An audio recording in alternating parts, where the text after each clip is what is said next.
권위 하면은 뭐가 떠올라요? 권위 하면 이렇게 근엄한 표정, 그리고 힘, 뭐 이런 거지. 하나도 안 녹아. 살 아니야, 살. 요즘은 안 그래. 약간 나긋나긋하면서 조용함 속에 느껴지는 그 카리스마 이런 거지. 근데 사실 그 권위라는 건 말이에요. 말하지 않아도 이렇게 흐르는 거예요. 권위가 너무 흘렀어. 너무 흘렀어. 어머. 권위가 입술에만 있네. 권위야, 그만해. 그만해. 권위가 입술에만 있어. 권위가 입술에만 있을 줄 몰랐네. 안녕하세요. 선생님 오셨어요?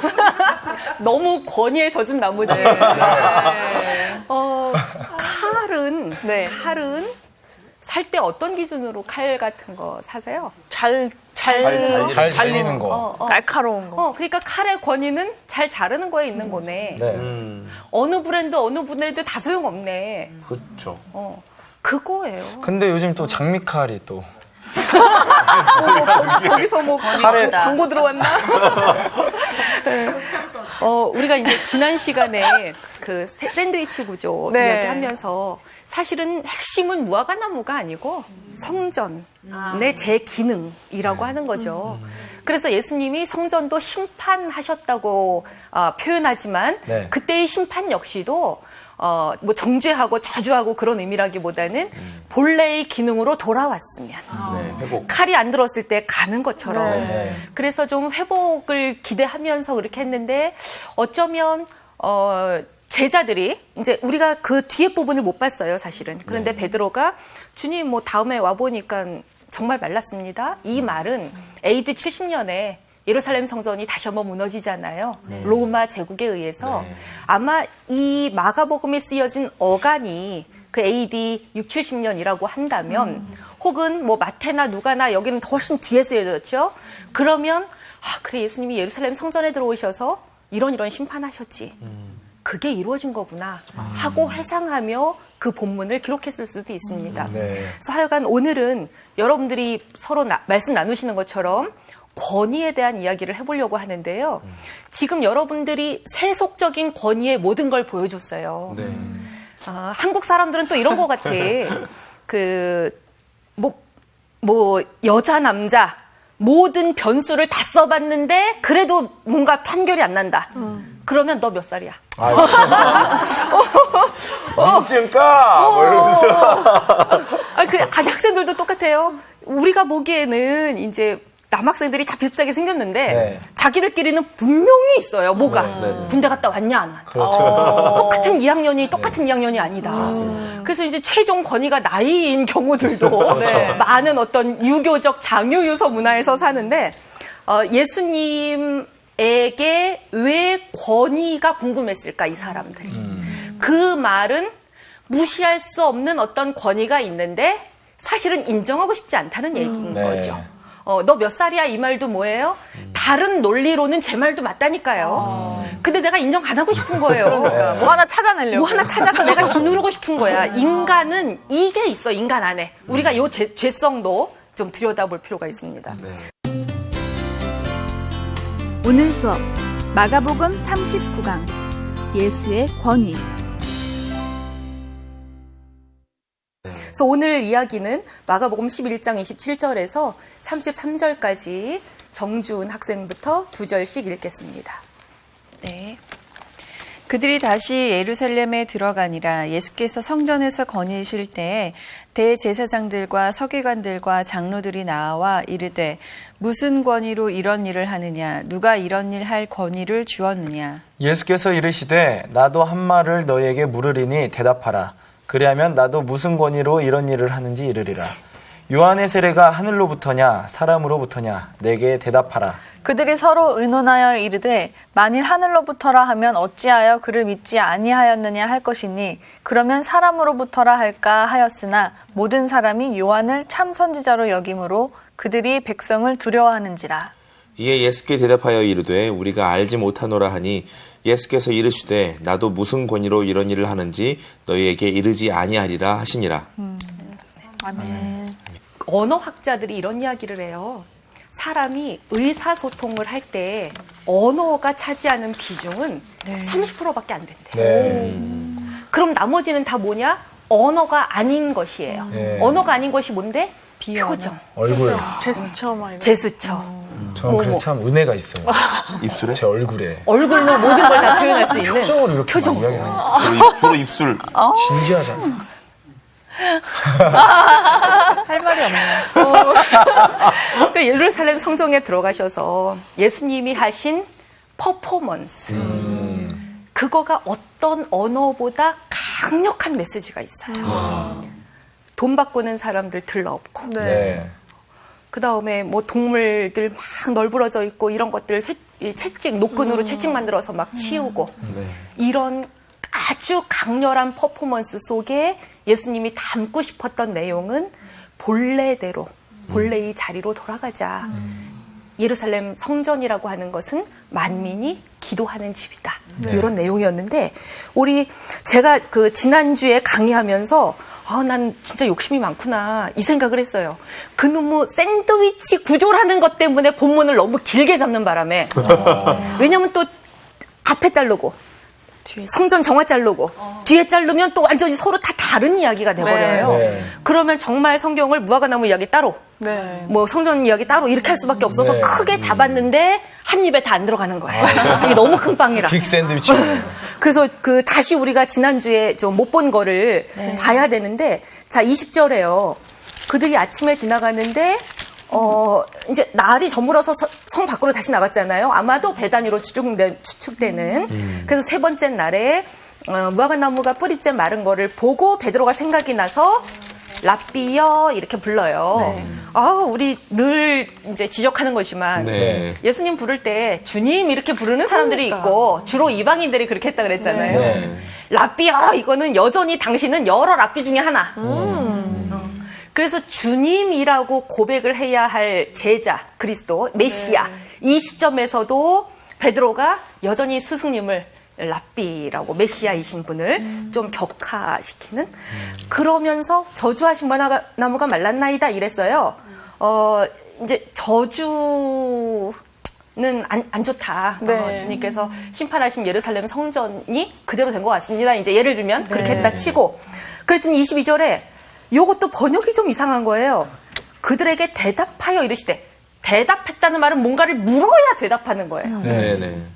왜 말랐습니까? 라든가. 네. 뭔가 질문이 있었어야 되는데 말랐네요. 이랬는데 예수님이 대답했대요. 이거 번역이 좀 오류가 있죠. 네. 그러면 뭐냐면 요 대답하여가 앞에 나왔던 14절에 나무에게 말씀하여 이르시되 요거랑 같은 단어가 쓰였어요. 아포크리노마이라고 하는 그 단어. 심판하다. 또 심판하시는 거예요. 네, 네. 판결하시는 거예요. 네. 선언하시는 거예요. 뭐라고? 하나님을 믿으라 이랬다는 거예요. 네. 그런데 제가 여러분 기억이 나신다면 한 2, 3주 전쯤 강의에서 마가복음의 믿음이라는 단어가 5번 쓰였는데 다 누구의 믿음 이런 식으로 쓰였다 그랬잖아요. 네. 너의 믿음이 네. 너를 구원했다. 저들의 믿음이 네. 너를 구원했다. 이런 식이에요. 네. 요것도 명사예요. 하나님의 믿음이에요. 네. 네. 그런데 하나님의 믿음을 가지라 이거거든요. Have faith of God이에요. 네. 영어 성경은 그렇게 써요. 근데 of라고 하니까 영어 성경도 약간 이상한 거예요. 하나님의 믿음을 가지라 이렇게 직역을 했는데 하나님의 믿음? 우리가 하나님을 믿어야 되는 거 아니야? 그렇죠. 그래갖고 영어 성경도 have faith of God 이상해. in God. 하나님을 믿는 믿음 이렇게 번역을 했어요. 여러분 우리 조금 성경책 다른 데 한번 찾아볼게요. 로마서 3장 3절. 광우 학생 읽어주세요. 네. 어떤 자들이 믿지 아니하였으면 어찌하리요? 그 믿지 아니함이 하나님의 미쁘심을 패하겠느냐? 네. 요것도 번역할 때 어마어마하게 고민한 이렇게 번역한 거예요. 원문은 하나님의 믿음이에요. 그 믿지 아니함이 하나님의 믿음을 패하겠느냐? 이렇게 한 거예요. 근데 이게 하나님의 믿음 이러니까 여기서도 이상한 거예요. 그래서 하나님의 미쁘심 이렇게 돌려 번역했어요. 조금 내려가다가 22절에 22절은 더 풀었어요. 곧 예수 그리스도를 믿음으로 말미암아. 이것도 예수 그리스도의 믿음이에요. 근데 이거를 예수 그리스도의 믿음 이러면 예수 그리스도하고 하나님은 삼위일체 같은 분인데 하나님도 우리가 하나님을 믿어야 되는 건데 하나님의 믿음 이러면 하나님도 또 다른 뭐가 있어야 되나? 이렇게 오해될까 봐 22절에서도 예수 그리스도의 믿음 이렇게 안 하고 예수 그리스도를 믿는 믿음으로 말미암아 이렇게 돌려 번역했어요. 그런데 이거는 하나님의 믿음, 예수 그리스도의 믿음 이게 지금 무슨 말인지 우리가 잘 파악이 안 돼서 그래요. 네. 하나님이 갖고 계시다고 하는 그 믿음. 혈루병 여인이 갖고 있었던 믿음의 내용. 하나님이 이스라엘을 향한 믿음, 나를 향한 믿음, 하나님이 어떤 경지까지 우리가 올라왔으면 하는 하나님 내면의 믿음의 어떤 차원. 그걸 지금 가르쳐 주는 거예요. 그래서 그 차원을 이르라 이 말이에요. 하나님의 믿음을 가지라 이 말은 하나님이 생각하는 믿음이라고 하는 경지에 이르러 봐라 이 얘기예요. 그랬을 때 23절에 뭐래요? 누구든지 이 산더러 들리어 바다 아래 던져지라 하며 그 말하는 것이 이루어진 줄 믿고 믿는 믿음. 말하는 대로 믿음. 무슨 광고에 생각한 대로 이런 것처럼 말하는 대로 믿음. 근데 이때 이 말하는 거가 아니 산이 스스로 들려서 바다에 이렇게 던져지고 이거는 말도 안 되는 거잖아요. 있을 수 없는 일이에요. 그런데 이런 게 가능한 믿음. 이래서 우리 맨날 기독교인들이 하는 얘기가 능치 못함이 어디 있냐. 믿는 자에게는 능치 못함이 없다. 발로 그로 확 연결돼요. 항상 전제 조건이 있어요. 말. 어떤 말. 그게 바로 24절에 펼쳐지는 거예요. 말은 말인데 그냥 누구 저주하고 미워하고 그런 게 다 말이 아니고 말이 아니고 기도에 대한 이야기예요. 기도. 말이 곧 기도죠 뭐. 염원하는 바니까. 자, 대부분의 사람들의 말 기도라고 하는 건 어떤 것이냐? 국어라는 거예요. 우리 왜 지난번에 바리메오 이야기하면서 잠깐 언급했던 거짓신앙. 이거 해주세요. 저거 해주세요. 하기 위해서 기도해요. 그런데 아니에요. 24절에 보니까 기도하고 구하는 이게 사실은 기도하는 것 따로 구하는 것 따로인가? 아니고요. 연결되는 거거든요. 기도하며 구하는인데 요 차원은 뭐냐? 구할 게 있어서 기도하는 게 아니라는 거예요. 예수님처럼 구할 것은 십자가 안 지는 게 있지만 기도하다 보니 그 욕망은 버리게 돼요.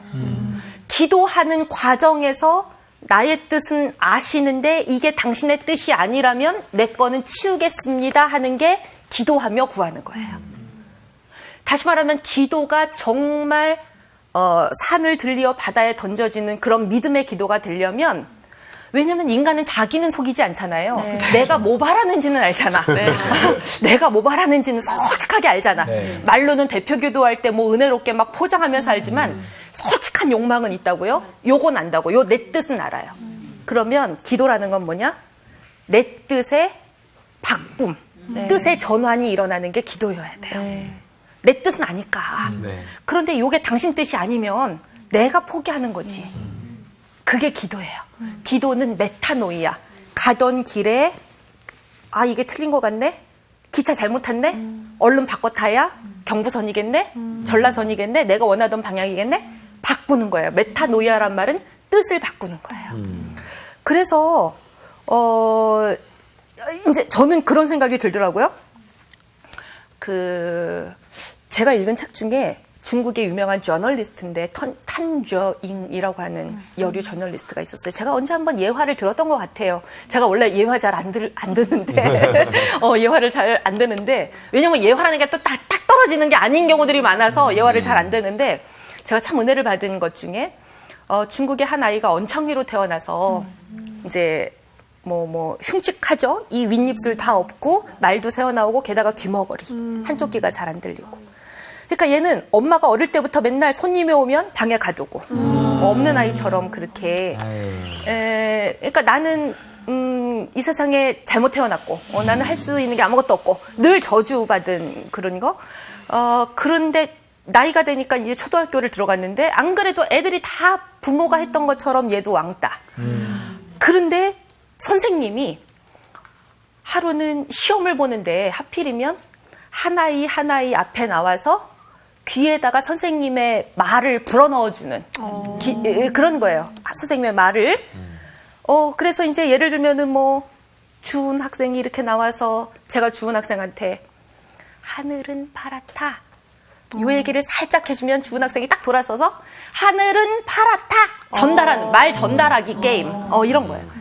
애들은 이제 막 막 선생님이 쟤한테 무슨 얘기해 줄까 뭐 막 난리가 났어요. 얘는 공포스러운 거야. 첫째 못 들어. 나는 못 들어. 한쪽 귀가 어두워서 선생님이 안 들리는 귀에다 얘기하면 어떡하지? 애들이 또 놀릴 거야. 더 두려운 것은 뭐야? 선생님이 무슨 얘기할 때가 가장 두렵겠어요? 너 하필 왜 우리 반이야?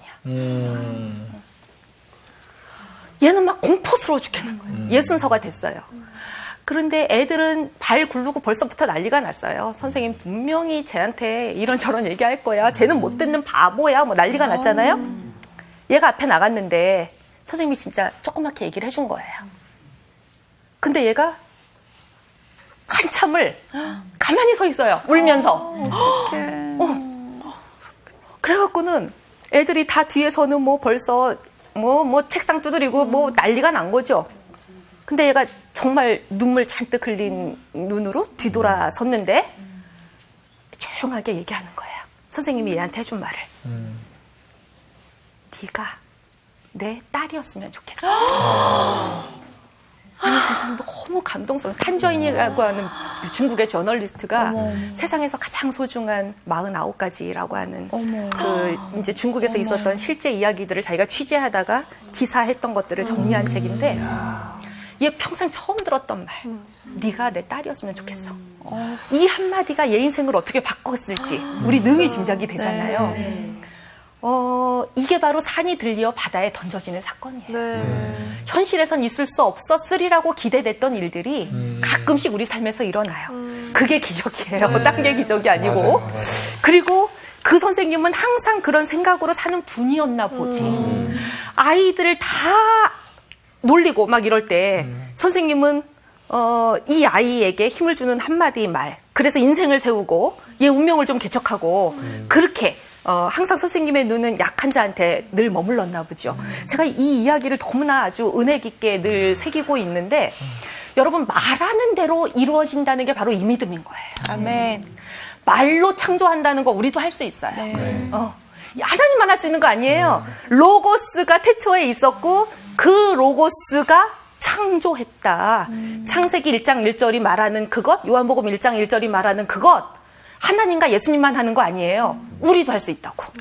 말로 창조하는 거, 아멘. 말로 없던 거 있게 하는 거, 운명 바꾸는 거. 네. 그래서 제가 맨날 우리 학생들, 제자들한테 안 그래도 내가 생각하니까 나는 니네들이, 학생들이 기자가 돼서 기독교계에 좋은 잡지 하나 있었으면 좋겠어. 요거를 몇 번 말을 했어요. 애들이 다 잡지를 만들기 시작하는 거예요. 학부 애들, 막 대학원 애들.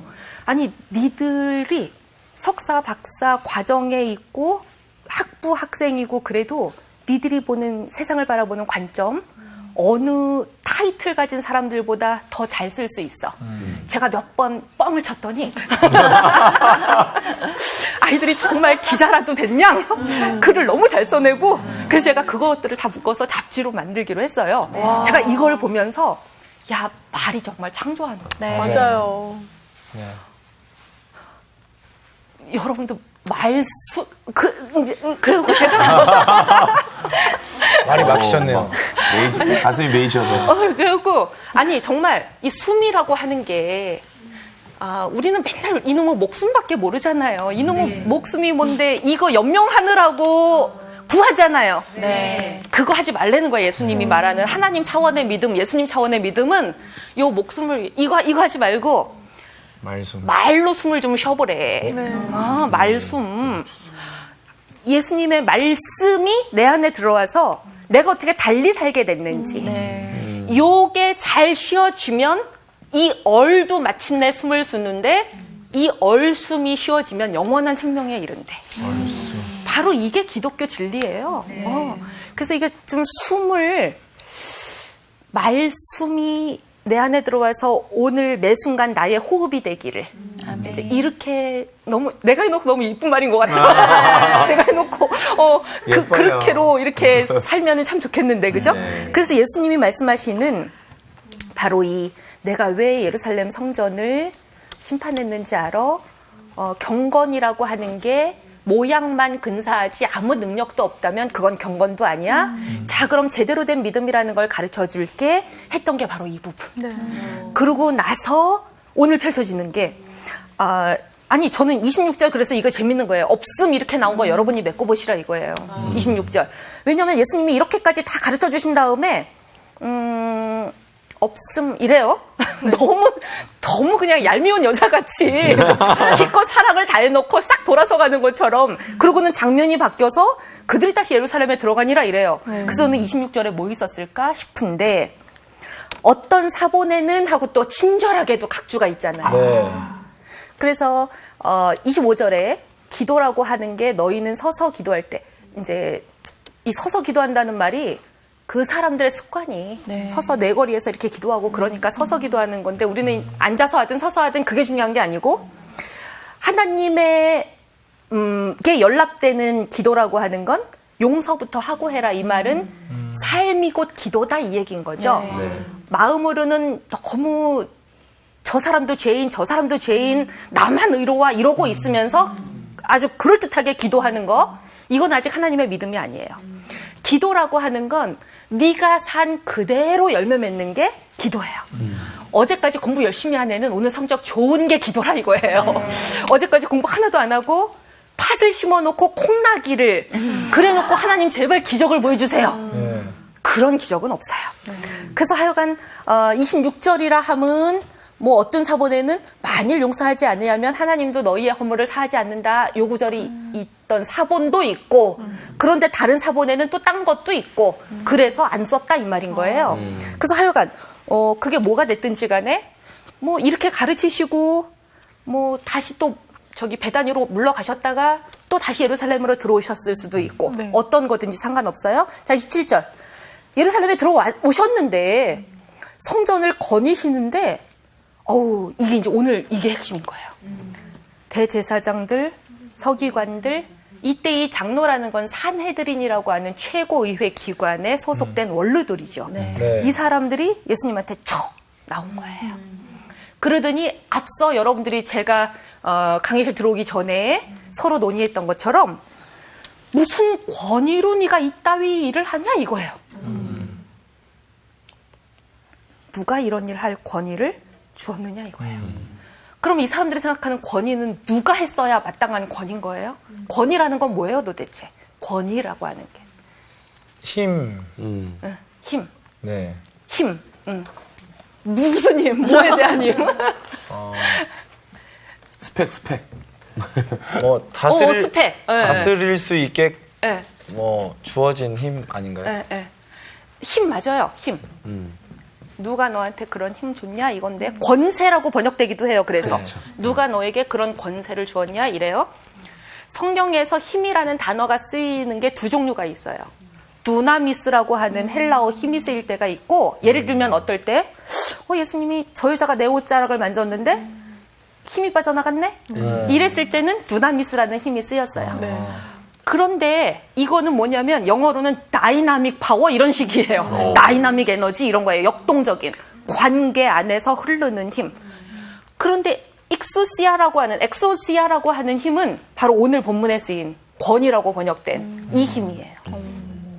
그래서 이 힘은 어떨 때 또 쓰였냐면은 귀신 몰아낼 때. 엑소시즘. 머리는 좋아. 잔머리는 있으셔갖고. 엑소시즘. 그렇지. 그럴 땐 또 이 단어가 쓰여요. 그러니까 이 단어는 조금 어떤 뉘앙스가 있냐면 듀나미스라는 힘이 관계와 평등한 관계에서 흐르는 힘, 친구 뭐 이런 레벨이라면 저 익소시아라고 하는 단어는 위아래 개념이에요. 귀신은 아래에 있고 제압하고 힘으로 그런 거예요. 그러니까 이 사람들은 두나미스라는 단어를 쓸 수가 없는 거죠. 여기서 왜? 예수님이 한 행동은 네. 예루살렘 성전에 들어와서 막 이거 한 행동은 네. 예수가 자기보다 위에 있는 것처럼 한 거기 때문에 엑수시아라는 단어를 써가면서 네가 나보다 위냐? 지금 이거 노골적으로 물어보는 거예요. 그렇죠. 소문에 듣자 하니 갈릴리에서부터 여기까지 오는 동안 네가 여러 힘을 발휘하더만 뭐 회당에서 가르치기도 하고 너 도대체 예를 들면은 도로에서 운전을 너무 잘하고 있는데 딱 경찰이 오더니 라이센스 내놔봐. 면허 너 어느 학원에서 면허 땄어? 지금 이거 하고 있는 거예요. 예수님 면허증 있어요 없어요? 없어요. 없죠. 없는가 있는가? 왜냐면 지금 운전을 잘하고 있거든. 네. 네, 본질적으로는 이 칼은 잘 들거든 지금. 그렇죠. 네, 네. 칼은 잘 들어요. 그런데 다만 브랜드가 안 붙은 거야. 메이드 인 헤븐. 이게 브랜드가 없어요 지금. 사람들이 알아볼 수 없는 브랜드를 갖고 있는 거예요. 그 브랜드. 사람들이 알아볼 수 없는 브랜드. 네. 그래야 그 뒤에 이야기가 풀려요. 아니 그래갖고요. 여러분 이런 상황 한번 생각해 보세요. 복잡한 사거리가 막 복잡한데 여러분들 운전하는 분들 많으니까 운전을 하는데 교통신호등이 다 고장이 나가지고 차들이 막 뒤엉켰어요. 근데 그때 호련히 네.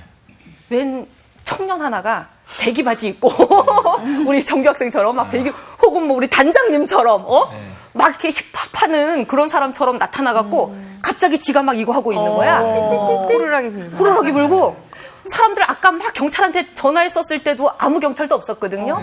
근데 한 청년이 막 해서 차들이 이렇게 소통이 잘 되고 있었는데 꼭 112는 늦게 왔잖아요. 경찰이 늦게 왔어요. 와서 보니까 나 없이도 뭐가 잘 되고 있었어. 그때 선한 경찰이면 감사합니다. 제 역할을 대신해 주셨거든요. 뭐 민중의 지팡이 역할을 하셨고 이럴 텐데 살짝 이게 그렇죠, 이렇게 조금 이게 성격이 있으신 경찰 같으면 뭐라고 하겠어요? 뭐 하는 거냐고 거기서. 너 누구야? 너 누구야? 뭐 하는 놈이야? 누가 너한테 이런 거 하라 그랬어? 막 이럴 거 아니에요? 그렇죠. 아니 근데 그러다가 나중에 알고 보니까 이분이 경찰청장이면 어떡하려고. 다만 옷을 갈아입을 시간이 없었을 뿐. 어떡하려고. 지금 상황이 이거예요. 이해가 딱 되네요. 지금 상황이 딱 이거예요. 네. 예수님은 할만하니까 하고 계셔 지금. 왜? 당신 메시아잖아요. 마가복음 1장에서 예수님 하늘에서 소리 다 들었어. 메이드 인 헤븐 하늘에서 소리 다 들었어. 너는 내 사랑하는 아들이라. 그래서 정말 하나님의 아들답게 심지어 세례 요한도 예수님 세례 받아 나오니까 내가 어떻게 세례를 당신한테 베풉니까? 나는 당신의 신들매도 뭐 이런 상황들이었어요. 그런데 이 사람들은 브랜드만 보고 있어요. 네. 이때 이 브랜드는 누구를 통해야 되는데? 메시아. 아니. 예수님이 막 회당에서 가르치고 모세는 이렇게 말했는데 난 새롭게 말한다 막 이렇게 하고 그러려면 누구한테 이 권세를 받았어야 되냐고요. 여기 바리새인. 그렇죠. 나는 아무개 유명한 바리새 선생님의 제자인데 네. 나 랍비 누구한테 배웠는데 네. 요거 하면 딱 되는 거예요. 근데 예수님은 지금 그 레벨이 아닌 거예요. 그렇죠. 이 사람 저 사람 그 레벨이 아니라 그거보다 훨씬 높은 레벨에서 놀고 있잖아요. 그래갖고 예수님이 이건 뭐 질문이 아니야. 무슨 권위? 근데 이 단어가 너무 재밌는 단어. 이제 영어 성경으로 보면은 누가 너에게 authority를 주었느냐 이렇게 나오는 거죠. 이게 권위잖아요. 네, 이게 권위 영어 단어. 근데 이 authority라고 하는 단어도 이건데 이스유시아라는 단어도 본질에서 우시아라는 단어 자체가 본질이잖아요. 그러니까 나는 브랜드, 사람 이런 게 아니라 나의 본질은 하나님. 에게서 X 나왔다 이거죠. 네. 영어 단어 authority라고 하는 단어도 아우스, 테오스. 네. 하나님으로부터. 사실은 그 기독교 문명권에서 정말 권위라고 하는 단어는 저 사람이 하나님의 뜻을 얼마나 대리하고 사는가. 사실 구약 성서에 나오는 예언자 전승이라고 하는 것도 양치기 하다가 하나님의 예언이 임하거든요. 너 이 예언의 권위가 어디서 나왔어? 아우스테오스. 하나님이 하라고 시켰어. 이렇게밖에 말할 수 없는 거예요. 권위라고 하는 것은 출처가 본질일 수밖에 없어요. 그런데 지금 이 사람들은 이때의 권위를 팍 내려서 하나님이나 이런 게 아니라 어느 바리새 학교 출신이야. 지금 이거 하고 있으니까 예수님은 이런 질문에는 대답할 별로 거리가. 아니 그래갖고는 예수님이 29절에 이거 번역이 너무 재밌죠. 나도 말 한마디 하자.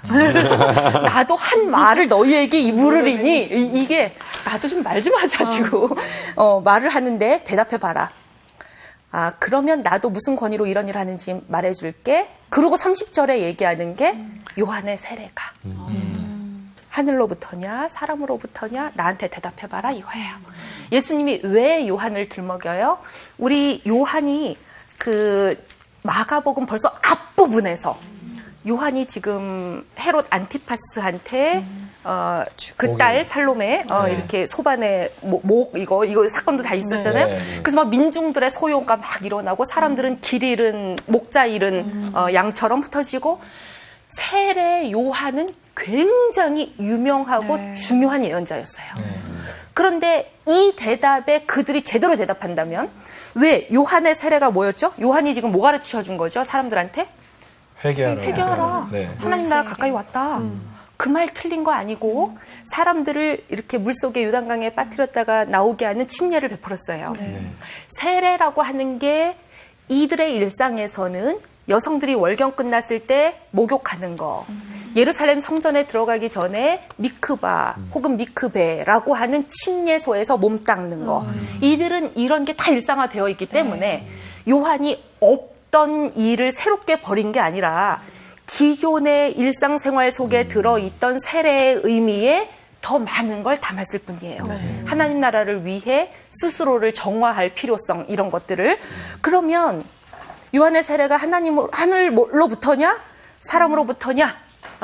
왜냐면 요한이 나는 세례를 베풀고 이러지만 나는 그저 마지막 예언자일 뿐 메시아가 아니다. 요한의 제자들도 굉장히 많았잖아요. 네. 그러니까 요한이 내가 메시아다 했어도 뭐 사람들이 믿었을 법도 해요. 왜? 요한은 믿음이 좋게 보이거든. 막 약대, 금욕, 뭐 그 광야에서 석청, 막 이런 거잖아요 지금. 근데 예수님은 믿음이 없게 보이잖아요. 정결법도 막 위반하고 예수님은 믿음이 없어 보이잖아요. 그러니까 요한의 세례가 하늘로부터냐 사람으로부터냐 그랬을 때 대답이 사람은 아니거든. 요한도 무슨 바리새 학교 나온 건 아니잖아요. 그러면 하늘로부터다 그러면 요한이 한 모든 말은 다 옳은 말인 거예요. 나는 광야에서 외치는 자의 소리고 메시아가 오시면 나는 그분의 신들매도 못 감당하고 예수가 앞으로 베푸실 성령 세례 이것이 오고 오는 모든 사람들한테 훨씬 더 중요하고 이게 다 논리가 맞는 얘기거든요. 그러니 대답을 못하죠. 대답할 수 있어요 없어요? 없죠. 그러니까 예수님이 아주 중요한 대목에서 항상 보면 설명을 잘 안 해요. 이렇게 어떨 때는 그 막 요한복음에서 4장에 우물가에서 만난 사마리아 여인. 우리가 기다리던 메시아가 혹시 당신? 그러니까 예수님이 뭐라 그래요? 내가 그로다. 어떨 때는 아주 그냥 탁 직접적인 대답을 해주세요. 네. 그런데 어떨 때는 굉장히 중요한 대목에서 비유로 돌려 말하고 수수께끼를 내고 막 이래요. 네. 그런데 오늘 문제는 그렇게 어려운 수수께끼가 아니에요. 요한의 세례가 하늘로부터냐 사람으로부터냐 심플해요. 하늘이에요. 답은.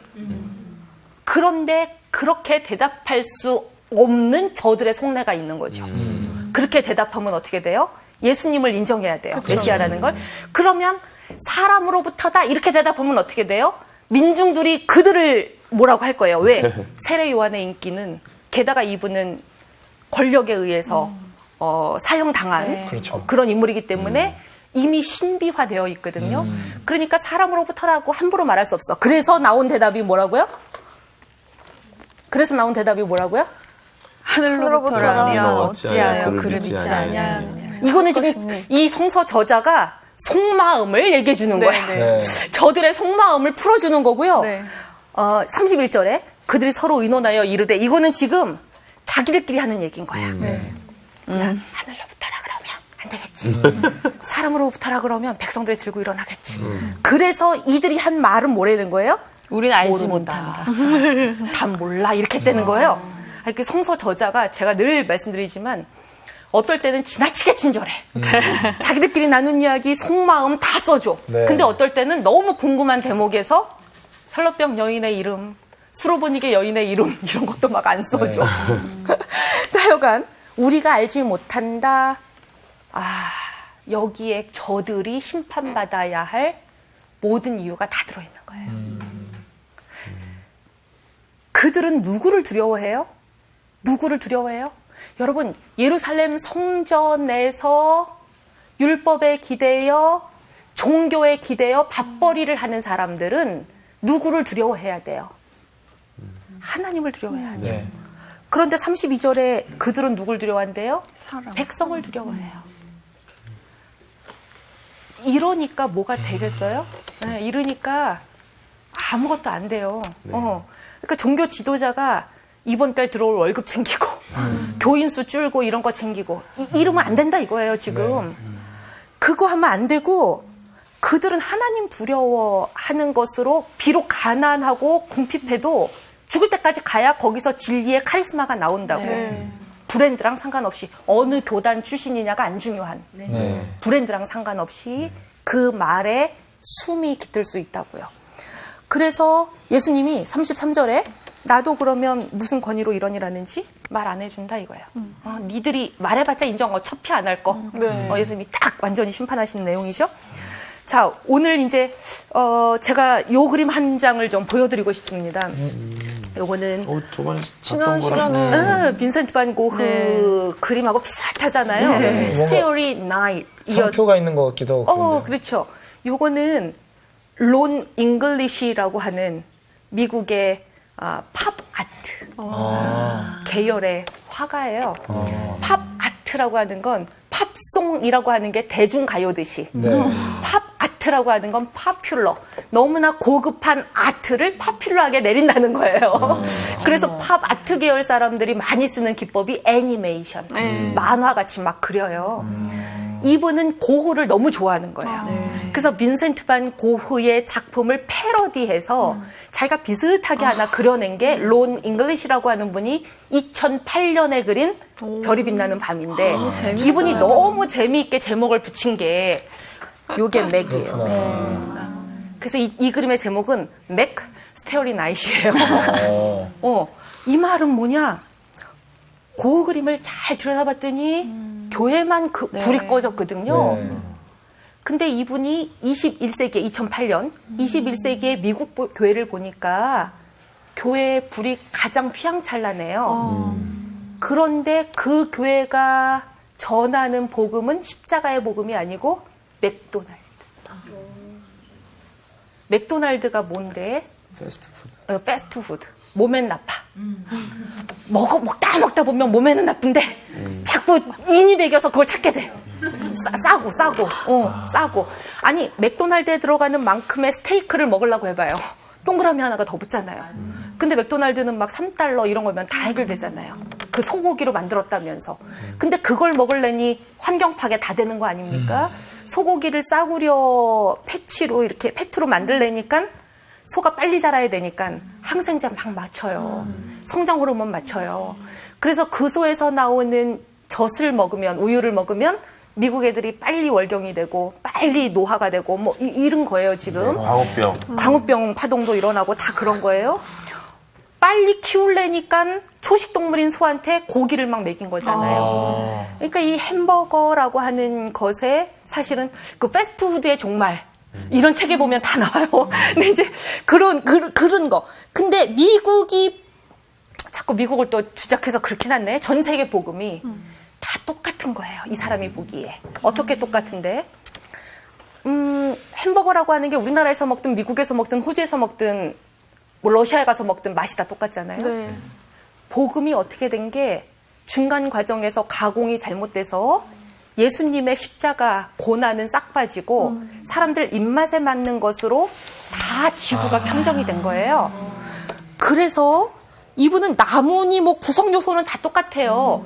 그런데 여러분 기억하신다면 고흐 그림하고 다른 게 뭐냐면 고흐는 하늘의 이 임재와 이 온기 사이가 약간의 그 흐릿한 서로 연결되는 지점이 있는데 여기는 다 따로따로 놀면서 이 빛들이 다 따로따로 놀아요.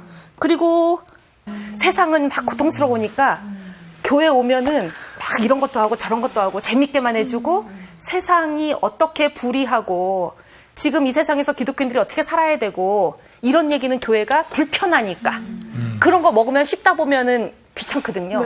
그럴까봐 교회가 심리학만 난무하는 교회, 힐링, 치유, 뭐 서로 사랑한다고만 하십시오. 뭐 아내는 남편한테 이런 것만 하고 이런다는 심리학에 빠진 기독교. 그 누가 쓰신 책 제목처럼 그거를 이분이 이 한 장의 그림에 고흐가 19세기에 네덜란드 개혁교회를 그렇게 근엄한 교조주의를 비판했다면 이분은 상업주의를 이미 여흥만 난무하는 고난의 복음은 사라지고 정의는 사라지고 엔터테인먼트만 남은 그 미국 교회를 이 그림 한 장에 다 표현을 하고 있어요.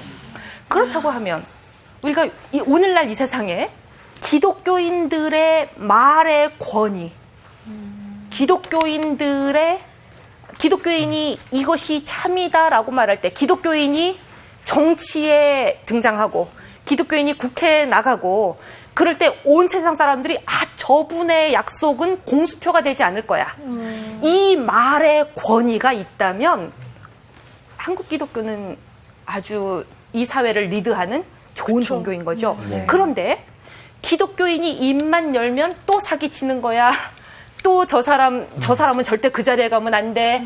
저 사람의 사회를 보는 관점, 역사를 보는 관점은 다 틀렸어. 이렇게 된다면 우리가 시급히 확인해야 될 게 오늘 예수님의 이 말이에요. 너희는 도대체 권위가 어디서 오느냐. 이 말의 권위가 먼저 쓰려면 우리가 누구부터 두려워해야 된다고? 하나님. 세상에서 권력을 잡고 명예를 획득하고 재물을 얻고 이런 유혹은 이미 다 광야에서 죽여버리고 그게 기독교가 말하는 회개예요. 회개, 물에 다 빠뜨려버리고 새롭게 거듭났을 때는 좀 예수님처럼 살아보자고. 예수님처럼. 그런데 그게 안 되니까 기독교인들은 자꾸만 말의 권위는 사라지고 교회라고 하는 성전이라면 성전의 권위도 실종되고 그런 거죠. 그래서 오늘 본문들이 우리에게 말해주는 것은 사실은 예수님은 여기까지 오는 동안 계속해서 이 권위 문제에 부딪혔어요. 제자들도 계속해서 이거 가지고 예수님하고 좀 힘들었어요. 왜냐하면 예수님 여기까지 오는 동안에 누가 너한테 죄사할 권한을 주었느냐? 누가 너한테 귀신 몰아낼 권능을 주었느냐? 너는 아무리 봐도 바알세불이 들렸다. 이런 식으로 계속 오해와 의심을 샀어요. 심지어 예수님 제자들 사이에서도 예수님, 우리 편이 아닌 사람들이 예수님의 이름으로 귀신을 몰아내더이다. 그래서 우리가 못하겠습니다. 이런 그 권위의 문제, 주도권의 문제 이런 게 여태까지 왔어요. 그런데 예수님이 한 방에 정리해 주는 거예요. 참된 권위란 타이틀에서 나오는 것도 아니고 다시 말하면 목사님이 한마디 했다, 교수님이 한마디 했다, 뭐 유럽에서 박사학위 했다, 아무개 세계적인 학자한테 했다, 다 소용없어요. 그 사람의 글 안에, 그 사람의 말 안에 예수님처럼 정말 갈릴리 목수라고 하는 이 청년, 어떤 세속적인 권위를 드러낼 수 없지만 그러나 바로 하나님하고의 관계에서 당신이 걷는 이 길이 하나님 나라를 향한 길이고 십자가도 달갑게 지는 그 마음으로 그 길을 간다면 그게 바로 본질적인 권위지라고 하는 부분이거든요. 저는 오늘 이야기를 통해서 한국 기독교인들과 한국 교회가 정말 새롭게 갱신되고 개혁되는 일들이 일어났으면 참 좋겠습니다. 아멘. 오늘 강의는 여기서 마칩니다. 수고하셨습니다. 감사합니다.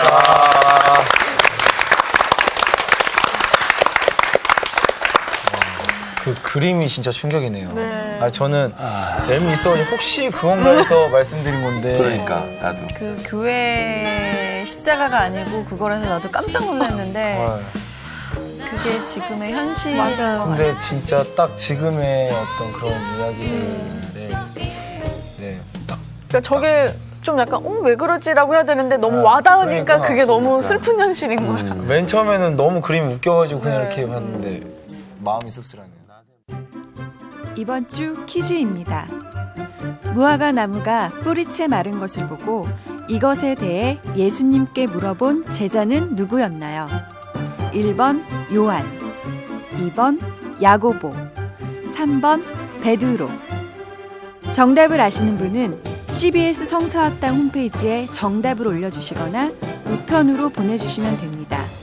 보내실 곳은 서울특별시 양천구 목동 서로 159의 1번지 CBS 성서학당 담당자 앞입니다. 연락처를 꼭 남겨주세요. 선정되신 분들에게는 대한성서공회에서 성경, 송태근 선생님의 내가 어디 있느냐, 하나님이 꿈꾸는 교회, 김기석 선생님의 오래된 새 길, 신우인 선생님의 땅과 하늘의 갈림길에서, 구미정 선생님의 두 글자로 신학하기 가운데 하나를 드립니다.